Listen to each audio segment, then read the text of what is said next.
నమస్కారం అండి. సుబ్హానల్లా, good morning.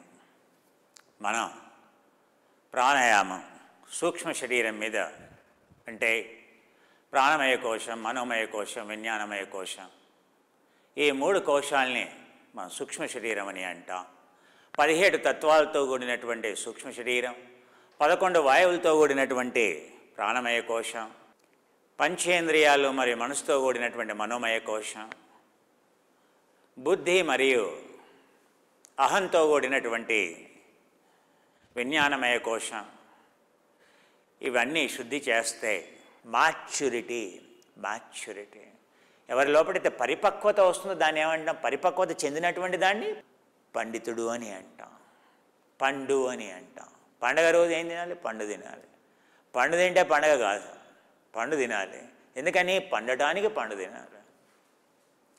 పండినటువంటి వాడిని ఏమంటాడు? పండితుడు అంటాడు. ఎవరు పండినటువంటి వాడు చెప్తాడు. ఎవరు చెప్తాడు?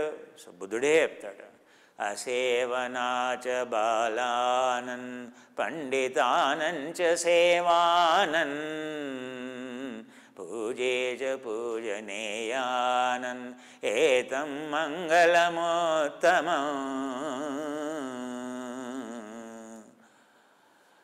పండితుడిని పూజించమని చెప్తున్నాడు, సేవించమని చెప్తున్నాడు, పండితుల యొక్క సహవాసం కోరుకోమని చెప్తున్నాడు, పండినటువంటి వాళ్ళ దగ్గరికి వెళ్ళమని చెప్తున్నాడు. సో ధర్మపదం అని ఆయన ఒక గొప్ప పుస్తకం రాశాడు. ఆ ధర్మపదంలో పండిత వర్గం అనేది ఉంటుంది. ఎవరు పండినటువంటి వాడు? ఎవరిని బ్రాహ్మణుడు అంటారు? ఎవరిని పండితుడు అంటారు? చిత్తవర్గం. సో చిత్తం అని దేన్ని అంటారు? మనోవర్గం. సో దేన్ని మనస్సు అని అంటారు? మనసు చేసే పని ఏంటి? ఆ ధర్మపదం చదివితే, దాన్ని చదివే ఎంతోమంది పాశ్చాత్యులు ప్రేరణ పొంది స్పిరిచువాలిటీ అంటే ఇంత గొప్పగా ఉంటుందా అనేటువంటిది భగవద్గీత కంటే కూడా సో ఎక్కువ మంది చదివినటువంటిది ధర్మపదం. ఎంతో విశిష్టంగా ఎంతోమంది స్కాలర్స్, వెస్ట్రన్ స్కాలర్స్ కానీ ఇండియన్ స్కాలర్స్ కానీ ఆ ధర్మపదం చదివితేనే చాలు. ప్రతి ఒక్క ధర్మపదంలో ఉండే ధర్మపదం, సో ఆ ధర్మానికి సంబంధించిన ఆ పదాలు వింటే చాలు. దాని వెనక ప్రతి ధర్మపదంలో ఉండేటువంటి ప్రతి పదం వెనక ఒక నిజమైనటువంటి కథ ఉంటుంది. ఆ కథ ఎంతో మోటివేటింగ్గా ఉంటుంది. సో పండితుడు పండగ రోజు ఏంటయ్యా? పండడానికి ఆ రోజు మనం ఏం చేయాలి? ఆ రోజు ధ్యాన సమాధి చేయాలి. సో ఏ విధంగా అనేది మీరు ఏ బుద్ధిస్ట్ కంట్రీకి వెళ్ళండి, ఆ రోజు తెల్ల బట్టలు వేసుకుంటారు, ఉపవాసం ఉంటారు. ఉపవాసం ఉండి యమ నియమ ఆసన ప్రాణాయామ విధుల్ని నిర్వర్తిస్తూ, అవునా, ఆ రోజు పండ్లని సేవిస్తూ ఉదయం నుంచి సాయంత్రం వరకు ఏం చేస్తారు? సాధన చేస్తారు. సో మనం కూడా ఆ విధంగా దాన చేయాలి. అందుకే అదంగాన్యాసం. అదంగాన్యాసం అని దేవుని చేయటం కాదయ్యా. దేవుడికి అదంగాన్యాసం ఎందుకు? దేవుడు ఆల్రెడీ ఎన్లైటెండ్ అయ్యారు. అది గణేశుడే కావచ్చు, ప్రాఫిటే కావచ్చు, ఆ తర్వాత విష్ణువే కావచ్చు, బ్రహ్మనే కావచ్చు, శివుడే కావచ్చు. వాళ్ళ గురించి కాదయ్యా. ఆ వాళ్ళ పేరుతో ఆ రోజు వాళ్ళలాంటి గొప్ప వ్యక్తిత్వం కలగడానికి మనం పండాలి. ఆ విధంగా ఆ పండడానికి ఆ పండగ రోజు మనం చేయాలి దాన. అదే చెప్తున్నాడు పతంజలి. ఏమని చెప్తున్నాడు? తస్యవాచక ప్రణవ తజ్జపదార్థ భావన. ఆ భావన మీద నువ్వు చేయమని చెప్తున్నాడు. దాన ఏమని చెప్తున్నాడు? సో దాన చేయండి, అప్పుడు మీకు తెలుస్తుంది. సో మనం ఈ ప్రాణాయామంలో ఈ శ్వాసని ప్రతిరోజు గనక మనం ఏ విధంగా తీసుకెళ్ళగలిగితే, ఏ విధంగా చేయగలిగితే దాన ద్వారా, సో సూక్ష్మ శరీరం అంటే చెప్పాను కదా, మనోమయ కోశం మరియు ప్రాణమయ కోశం, ప్రాణమయ కోశం, మనోమయ కోశం, విజ్ఞానమయ కోశం. అందుకే ఈ సౌండ్ ద్వారా మాత్రమే మీరు మనోమయ కోశం, విజ్ఞానమయ కోశం మీద ఏది స్థూల ప్రాణాయామం ద్వారా మనం సాధన చేయొచ్చు. అందుకే silence of secrets of sound అనేది ఈరోజు చెప్పాను. అది మొదటి ప్రాణాయామం. ఆటోమేటిక్గా మీ యొక్క బ్రెత్ అనేది నార్మలైజ్ అయిపోతుంది. ఆ దాన ఏగానే మీరు చూడండి మీ బ్రెత్ ఎలా ఉంటుందో చూడండి. మొత్తం బాడీ అంతా యూనిఫామ్ స్టేట్కి వెళ్ళిపోతుంది. నిశ్శబ్దంలో వచ్చినటువంటి సౌండ్స్ అవి. అందుకే అది మీరు వింటే చాలు ఆటోమేటిక్గా సమాధిలోకి వెళ్ళిపోతారు. అది మొదలు చేయాల్సినటువంటి పని. ఆ తర్వాత ప్రాణమయ కోశం మీద పనిచేసేటువంటి స్థూల ప్రాణాయామాలు ఏవైతే ఉంటాయో వాటిని మామూలుగా మనం హఠయోగ ప్రాణాయామాలని అంటాం. దానలు కూడా హఠయోగ ప్రాణాయామాలే, కానీ వాటిని ధారణ అని అంటాం. ఇప్పుడు మీకు చెప్పాను కదా, ధారణ అని చెప్పాను. ఆ ధారణ కాకుండా సో చేసేటువంటి ప్రాణాయామాలు, స్థూల ప్రాణాయామాలు ఏవైతే ఉన్నాయో ఆ ప్రాణాయామాలు గురించి తెలుసుకుందాం. ఈ సూక్ష్మ ప్రాణాయామం అనేది మనో ప్రాధాన్యతే, ఇదంతా శరీర ప్రాధాన్యత. శరీరం అంటే స్థూల శరీరం మరియు సూక్ష్మ శరీరం. ఇది ఆనందమయ కోశం మీద పనిచేసేది, అజ్ఞానాన్ని తీసేటువంటిది, అజ్ఞానంతో కూడినటువంటి, అవిద్యతో కూడినటువంటి ఆనందం ప్రస్తుతం మనది. కారణ శరీరం అంటాం దీన్ని. ఈ ఆనందమయ కోశాన్ని ఏమంటాం? కారణ శరీరం అని అంటాం.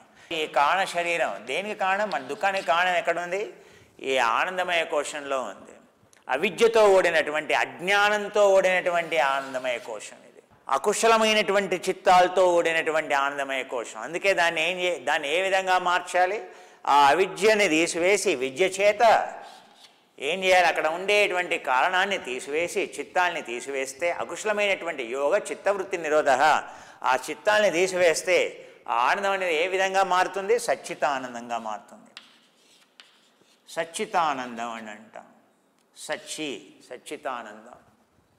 సత్ చిత్, అసత్తుతో కూడినటువంటి చిత్తాన్ని తీసివేస్తే వచ్చేది సచ్చితానందం. సచ్చితానందానికి ఈ యొక్క మనకు వచ్చే ఐహిక ఆనందానికి చాలా తేడా ఉంది. ప్రస్తుతం మన యొక్క ఆనందం అంతా ఏంటయ్యా? అజ్ఞానం వల్ల ఆనందం. ఐస్ క్రీమ్ తింటే ఆనందం, అది దుఃఖానికి కారణం. ప్రస్తుతం నీకు వచ్చేటువంటి ఆనందం అంతా కూడా దుఃఖానికి కారణం. అందుకే దీన్ని ఆనందమయ కోశం అని చెప్పాడు. ప్రతి ఒక్కడు ఆనందాన్ని పొందుతున్నాడు. తాగేవాడు ఆనందాన్ని పొందుతున్నాడు, తినేవాడు ఆనందాన్ని పొందుతున్నాడు. వాడి ఆనందం అంతా తినటంలో ఉంది, తాగటంలో ఉంది. కానీ ఏం తిని ఆనందాన్ని పొందుతున్నాడు? ఎలాంటి పదార్థాలు తినడం వల్ల వాడు ఆనందాన్ని పొందుతున్నాడు? ఎలాంటి వాటిని తాగడం వల్ల ఆనందాన్ని పొందుతున్నాడు? ఆరోగ్యాన్ని చెడగొట్టే వాటి వల్ల. అవునా? సో ఏ సినిమా అయితే చూస్తున్నాడో ఆ సినిమా చూస్తే భావోద్వేగాల్ని కలగజేసేవి, ఆ ప్రాణవాయువుని పెంచేవి, ఇవన్నీ కూడా. అవునా? మౌనంగా ఉంచేవి కాదు, మౌనం నుంచి డిస్కనెక్ట్ చేసేవి, శబ్దంతో కూడినటువంటివి. అవునా? ఇవన్నీ నీ లోపట, సో నీ యొక్క రక్త ప్రవాహాన్ని పెంచేటివి, రక్త ప్రవాహాన్ని తగ్గించేవి ఏవి కాదు ఇవి. మనిషి యొక్క ఆనందం అంతా దుఃఖానికి కారణమవుతుంది. ఏ ఆనందం అయితే వెతుక్కున్నాడో ఆ ఆనందమే అతని యొక్క దుఃఖానికి కారణం. ఆ దుఃఖానికి కారణం చేసేటువంటి ఆనందాన్ని అవిద్యతో కూడిన, ఎందుకని అలా ఆనందాన్ని పొందుతున్నాడు? అవిద్య వల్ల, అజ్ఞానం వల్ల మద్యం జాగా ఆనందాన్ని పొందుతున్నాడు, అజ్ఞానం వల్ల సినిమాలు చూసి ఆనందాన్ని పొందుతున్నాడు, అజ్ఞానం వల్ల మ్యూజిక్ విని ఆనందాన్ని పొందుతున్నాడు, అజ్ఞానం వల్ల ఎక్కడికో ప్రదేశాలకు వెళ్ళి ఆనందాన్ని బయట వెతుక్కుంటున్నాడు. సో ఎందుకు ఆనందంగా ఎందుకు లేడు? లోపట అన్నీ దుఃఖంగా ఉన్నాయి, అందుకని వాడు ఆనందంగా. లోపట అన్నీ ఆనందంగా ఉంటే, లోపట అన్నీ ఆరోగ్యంగా ఉంటే వాడు ఆనందంగా, లోపట ప్రపంచం ఆనందంగా ఉందనుకో, బయట ఆనందం గురించి వెతుక్కోవాల్సిన అవసరమే లేదు. లోపల వెలితిగా ఉంది, లోపల ఏది కణజాలం ఆరోగ్యంగా లేదు, ఏది ఆరోగ్యంగా లేదు, మనసు ఆరోగ్యంగా లేదు, చిత్తం ఆరోగ్యంగా లేదు, బుద్ధి ఆరోగ్యంగా లేదు, ఏది ఆరోగ్యంగా లేదు. అవి ఆనందంగా ఉంటే వీడు ఆనందంగా ఉంటాడు, బయట ఆనందం గురించి వెతకడం మానేస్తాడు. ఇల్లు చెక్కబెట్టుకోలేదు, బయట వెతుక్కుంటున్నాడు. సో చంకలో పిల్లని పెట్టుకొని అంగట్లో పిల్లని వెతికినట్టుగా ఉంది. సో ఆనందం అనేది లోపట ఆనందంగా లేదే, లోపట ఆ ఆనందానికి కారణం, ఆ దుఃఖానికి కారణమైనటువంటి ఆ దుఃఖానికి ఆనందం తీసేస్తే ఆనందం లోపల వస్తుంది. ఆ లోపల ఆనందాన్ని పొందేవనుకో బయట ఆనందం వెతకటం మానేస్తా ఆటోమేటిక్గా. ఎందుకని? బయట వచ్చేటువంటి ఆనందం అంతా కూడా అనారోగ్యానికి దారితీసేటువంటిది. స్వచ్ఛతానందంగా ఇది సూక్ష్మ ప్రాణాయామం అండి, కారణ శరీరం మీద పనిచేసేది. అదే చెప్తున్నాడు వశిష్ఠుడు రామునికి. ఇది ధ్యానానికి సంబంధించి, సనాతన ధర్మానికి సంబంధించినటువంటి, వైదిక మార్గానికి సంబంధించినటువంటి, దర్శనానికి సంబంధించినటువంటి సూక్ష్మ ప్రాణాయామం అంతా దర్శనంతో కూడినటువంటిది. సత్య దర్శనం ఋతం వదిష్యామి, సత్యం వదిష్యామి. దీన్ని ప్రాణ సంయమ విద్య అని అంటాం, ప్రాణ సంయమ విద్య అని అంటాం. సో ఇది ధ్యానం నేర్చుకునేటువంటి పద్ధతి. అది కూడా ఎవరైతే నిశ్శబ్దాన్ని పొందారో వాళ్ళ దగ్గర ఏది పడితే అది సౌండ్ కాదు, ఏది పడితే అది ధ్యానం కాదు కదా. సో కేవలం గ్రహీతృ మీద పనిచేసేది, అన్కాన్షియస్ మైండ్ మీద పనిచేసేది మాత్రమే. ఇది సబ్కాన్షియస్ మీద పనిచేసేవి, ఇవన్నీ కూడా బుద్ధి మీద, మనసు మీద పనిచేసేవి, సూక్ష్మ శరీరం మీద పనిచేసేవి. ఏది? ఈ యొక్క శబ్దం అనేది. ఈ ధ్యానాలన్నీ కూడా ఇక్కడ వచ్చే ధ్యానాలు ఇవన్నీ హఠయోగానికి, రాజయోగానికి సంబంధించినటువంటి ధారణలు అన్నాం. వీటిని ఏమంటాం? ఈ దానాలను హఠయో దానాలు అని అంటాం. ఇవన్నీ కూడా స్థూల మరియు సూక్ష్మ శరీరం మీద పనిచేసేటువంటివి. సో స్థూల ప్రాణాయామాలు అనేవి 2 రకాలు ఇందులో. సో ఈ యొక్క స్థూల ప్రాణాయామాలు మనం ఏదైతే ప్రాణాయామం అంటామో, సో దేన్ని ప్రాణాయామం అంటున్నాం? ఇది కూడా ప్రాణాయామం. శ్వాస మీద వేసేటువంటి అనేక రకాల, టిబెట్లో వాళ్ళు 3 సంవత్సరాల పాటు కేవలం శ్వాస మీద మాత్రమే 17 అంగాలతో 17 స్టెప్స్ ఉంటాయి, 17 దర్శనాలు ఉంటాయి. ప్రథమ దర్శనం, ద్వితీయ దర్శనం, తృతీయ దర్శనం, చతుర్థి దర్శనం, పంచమ దర్శనం, షడ్ దర్శనం, సప్తమి దర్శనం, అష్టమి దర్శనం, నవమ దర్శనం, దశమ దర్శనం, ఏకాదశం, ద్వాదశం, త్రయోదశం, ఈ విధంగా 18 ఈ 17 స్టెప్స్తో కూడినటువంటి శ్వాసను ఎలా గమనిస్తూ పోవాలి, సమాధి వరకు ఎలా వెళ్ళాలి, 3 సంవత్సరాల పాటు అదే నేర్పిస్తారు. పూర్వాశ్రమాల్లో నేర్చుకుంటేనే ధ్యానం వస్తుంది. అంతేగాని ఎవరు పడితే వాళ్ళ దగ్గర ధ్యానం నేర్చుకుంటే ఎవరి దగ్గర నేర్చుకోవాలి? ఎవరైతే మైండ్ని సైలెన్స్, పూర్తిగా పరమాత్మని, కైవల్యాన్ని ఎవరైతే పొందారో, పూర్వాశ్రమాల్లో ఎవరైతే నేర్చుకున్నారో, అదే చెప్తా, ఆపి పూర్వేషామపి గురుకాలే వచ్చేదాత్. నువ్వు ఎక్కడికి వెళ్ళావు? హిమాలయాల్లో ఎక్కడికి వెళ్ళావు? ఎక్కడ నేర్చుకున్నావు? ఏమైనా ఏ ఆశ్రమాల్లో నేర్చుకున్నావు? ఆ ఆశ్రమం ఎన్ని వేల సంవత్సరాలు? 2000 సంవత్సరాల సాంప్రదాయమా? 1500 సంవత్సరాల సాంప్రదాయమా? ఆ గురువు ఆ విధంగా పరంపర మెయింటైన్ అయిందా లేదా? సో ఫర్ ఎగ్జాంపుల్ దలైలామా ఉన్నాడు. అవునా? ఆయన ఏ సాంప్రదాయం? ఆయన సాంప్రదాయం 1500 సంవత్సరాలు, 1600 సంవత్సరాల సాంప్రదాయం అనేది. 1600 సంవత్సరాల సాంప్రదాయం అది. ఆయనకు ముందు ఉండేటువంటిది 900 సంవత్సరాల సాంప్రదాయం, 2500 సంవత్సరాల సాంప్రదాయం. దాని ఏమన్నా పూర్వేషామపి గురుకాలే వచ్చేదాతని అంటాం.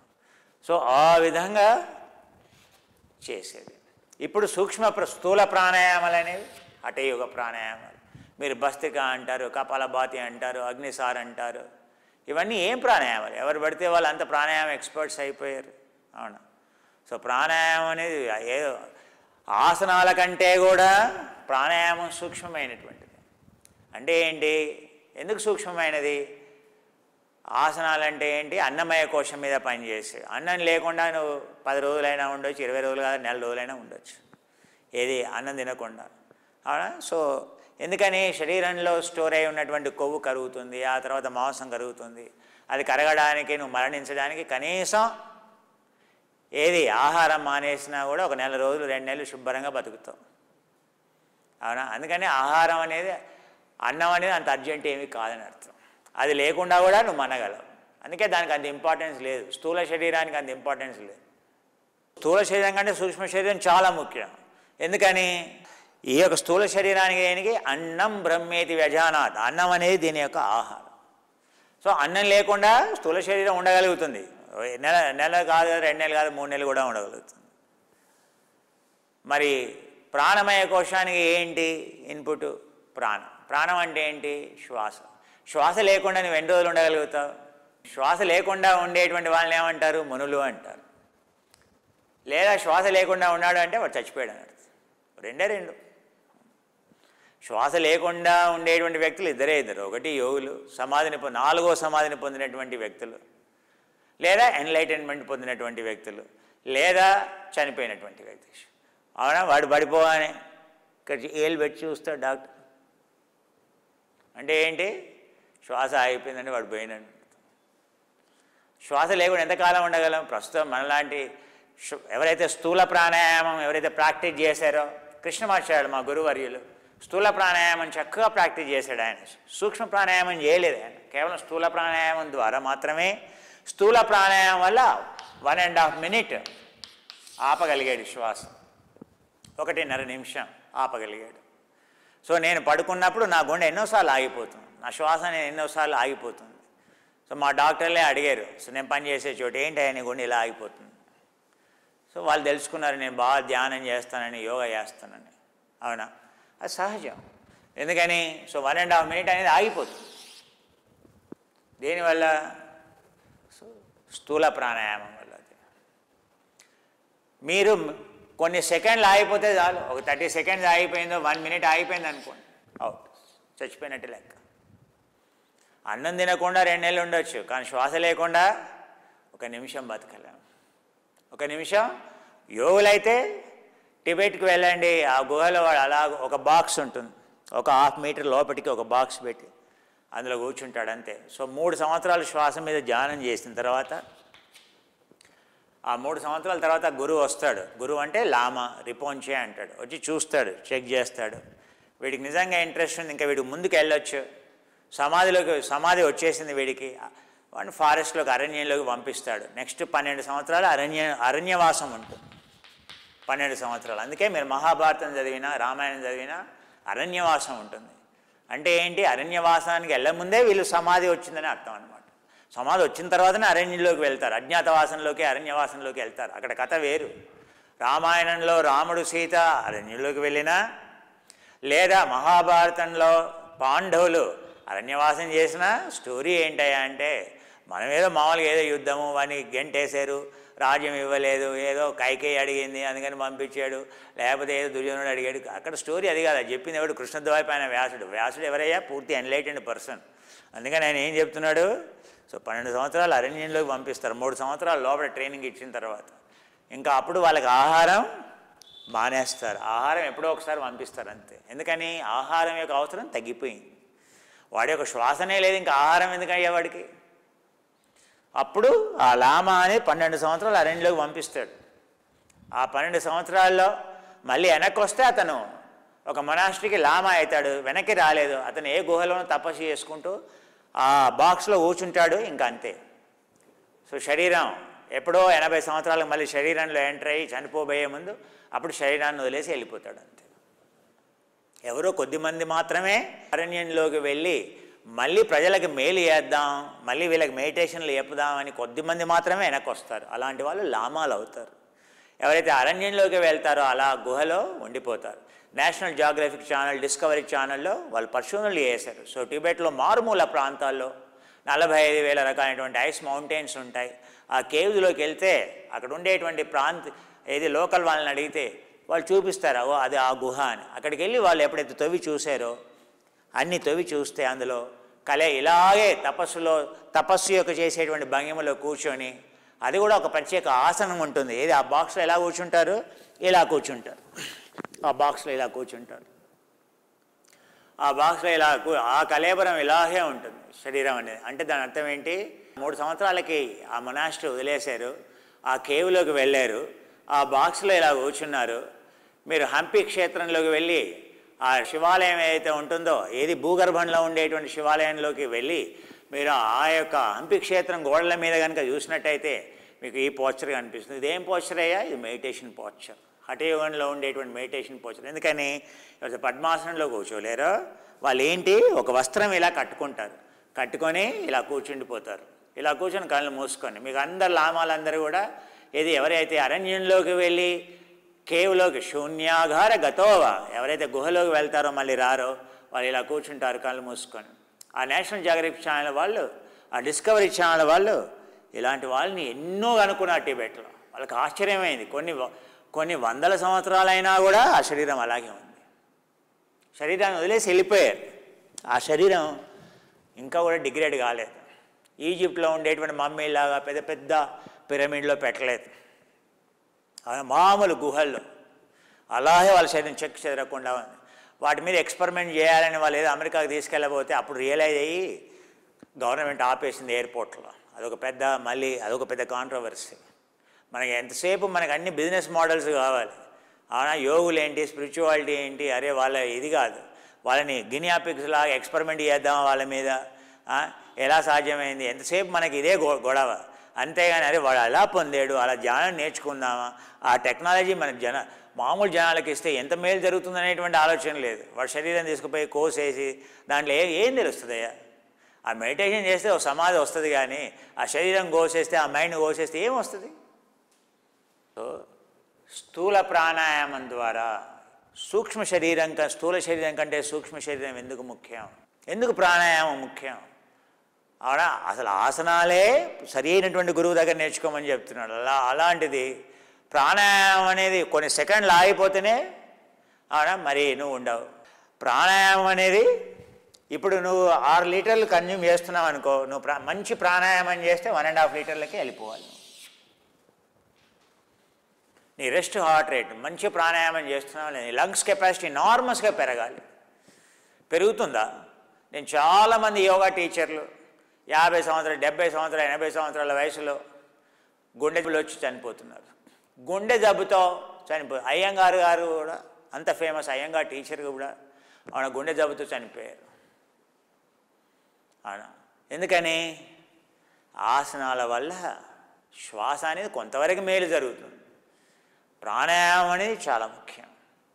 ఆ ప్రాణాయామాన్ని సరిగ్గా ప్రాక్టీస్ చేయకుంటే ప్రాణం అనేది గుండె జబ్బు వచ్చిందంటే ఏంటి? సో నువ్వు సరిగ్గా చేయలేని అర్థం, నీకు ప్రాణాయామం అర్థం కాలేదని అర్థం. అర్థమైందండి? అందుకే ప్రాణాయామం అనేది చాలా సూక్ష్మమైనటువంటి విద్య. ఎవరు పడితే వాళ్ళు, ఎలా పడితే వాళ్ళు ఏదో టీవీలో చూసి ఏదో చెట్టు కింద కూర్చొని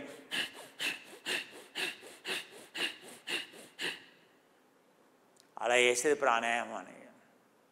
అలా శబ్దం వస్తుందా? అలాంటి శబ్దం ఏంటి? ఇలా మైక్రోఫోన్లో నేను పెట్టి విచ్ఛిన్నాన్ని ఎలా ఉండాలి?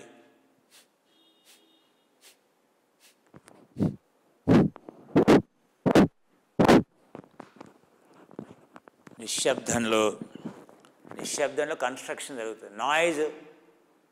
నాయిజ్లో ఏమవుతుందయ్యా? మొత్తం డిస్ట్రాక్షన్ అవుతుంది, మొత్తం విస్ఫోటమే జరుగుతుంది. ప్రాణాయామం అనేది మైండ్ని కామ్గా చేసేది, కన్స్ట్రక్ట్ చేసేది, కణజాలాన్ని వృద్ధి చేసేది, మైటోకాండ్రియాన్ని పెంచేది. అలాంటిది నువ్వు ఈ విధంగా బీపీ పెరుగుతుందా తగ్గుతుందా? నీ మొదట్లో ఏం తెలియదు. 10 సంవత్సరాలు బాగానే ఉంటావు, 15 సంవత్సరాలు బాగానే ఉంటావు. ఎవరైతే ఇలా ప్రాక్టీస్ చేశారో 70 సంవత్సరాలకి హార్ట్ ప్రాబ్లం వచ్చి చచ్చిపోయారు. యోగా టీచర్లు, మెడిటేషన్ టీచర్లు ఎంతోమంది, నాకు తెలిసిన మెడిటేషన్ టీచర్లు ఎంతోమంది. టెక్నాలజీ అర్థం కాలేదు, ఎవరు పడితే వాళ్ళు మెడిటేషన్, ఎవరు పడితే వాళ్ళు ప్రాణాయామాలు చేస్తే ఏమవుతుంది అయ్యా? సడన్ కార్డియాక్ అరెస్ట్, గుండె ఆగిని చనిపోయాడు. అరే ఆయన పెద్ద గొప్ప యోగా టీచర్ అయ్యా. సో ఇది మన యొక్క యోగా టీచర్లు, మన యొక్క మెడిటేషన్ టీచర్లు, మన యొక్క ఏది మనం ప్రాక్టీస్ చేసేటువంటి యోగా విధానం. అస్సలు చెప్పాను కదా, రాత్రి పడుకున్నప్పుడు నీ రెస్ట్ హార్ట్ రేట్ని బట్టే నువ్వు చెప్పొచ్చు, ఆ తర్వాత నీ శ్వాసను బట్టే చెప్పొచ్చు. సో ఎందుకు కృష్ణమాచార్యుల వారు చాలా గొప్పవాళ్ళు? 1.5 minute బ్రెత్ని ఆపగలిగాడు ఆయన. అంటే ఏంటి? అందుకే 101 సంవత్సరాలు ఆరోగ్యంగా ఉండగలిగాడు. అంటే దాని అర్థం ఏంటి? సో ప్రాణాయామం అనేది మన యొక్క ప్రాణాన్ని కన్జర్వ్ చేసేది, అంటే తక్కువ ఫ్యూయల్ కన్జ్యూమ్ చేసి ఎక్కువ మైలేజ్ ఇచ్చేటువంటిది ప్రాణాయామం. నీ ఆక్సిజన్ కన్జంప్షన్ ఎంతైతే తగ్గుతుందో నీ యొక్క ఆయుష్ అంత పెరుగుతుంది. నీ యొక్క ఆక్సిజన్ కన్జంప్షన్ ఐసీయూలో ఉన్నావు, వెంటిలేటర్ తీసేస్తే వీడు చచ్చిపోతాడు. ఎందుకని వీడి ఆక్సిజన్ కన్జంప్షన్ 20 liters ఉంది, అందుకే వెంటిలేటర్ మీద ఉన్నాడు. ఎందుకంటే నీ లంగ్స్ పీల్చుకోలేకపోతున్నాయి అంత ఆక్సిజన్, అందుకని వెంటిలేటర్ మీద పెట్టారు నేను ఐసీయూ. ఎందుకంటే అంతకంటే ఎక్కువ ఇంకా నువ్వు సప్లై చేయలేవు. అవునా? సో అంటే ఏంటి? ప్రాణాయామం యొక్క ఏంటి? సో 0 liters తీసుకెళ్ళాలి గోల్, 1.5 liters. మొత్తం స్పిరిచువాలిటీ అంతా ప్రాణవాయువుని తగ్గించేది.